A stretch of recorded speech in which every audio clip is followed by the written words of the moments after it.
Hello everyone. ಇಲ್ಲಿ ಬಂದು ನಾನು outfit from scratch for Deepavali ಎಡಿಷನ್ನ ಮಾಡ್ತಾ ಇದ್ದೀನಿ. ಹೆಣ್ಣಿಗೆ ಸೀರೆ ಯಾಕೆ ಅಂದ ಅಂತ ಹಾಡನ್ನು ಆಡಿರೋದು ಅದಕ್ಕೆ ಅನಿಸುತ್ತೆ.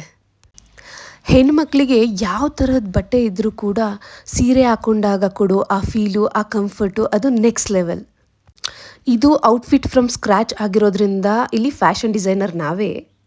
ಹಾಗೆಯೇ ಇಲ್ಲಿ ರೆಡಿ ಸ್ಯಾರಿ ತೊಗೊಂಡಿದ್ದೀನಿ, ಸ್ಯಾಟಿನ್ ಸಿಲ್ಕ್ ಮೆಟೀರಿಯಲ್ದು and border lace in a silver colour. Sari ಕತೆ ಅಲ್ಲಿಗೆ ಮುಗೀತು. ಮತ್ತಿಲ್ಲಿ ಬ್ಲೌಸ್ ಪಾರ್ಟಿಗೆ ಬರೋಣ. ಬ್ಲೌಸ್ನ ಬಂದು ಸೇಮ್ ಮೆಟೀರಿಯಲ್ನ ಯೂಸ್ ಮಾಡಿದ್ದೀನಿ, again the same silver border. So ಇಲ್ಲಿ ಫೋಟೋಸ್ ವೀಡಿಯೋಸ್ನ ಅಟ್ಯಾಚ್ ಮಾಡಿದ್ದೀನಿ ಫಾರ್ ದ ಕ್ಲಾರಿಟಿ. ಹೋಪ್ ನಿಮ್ಮೆಲ್ಲರಿಗೂ ಇಷ್ಟ ಆಗಿದೆ ಅಂತ ಹೇಳಿ. But one thing please do comment ಹೆಂಗಿದೆ ಅಂತ ಹೇಳಿ outfit. I will be waiting. Thank you.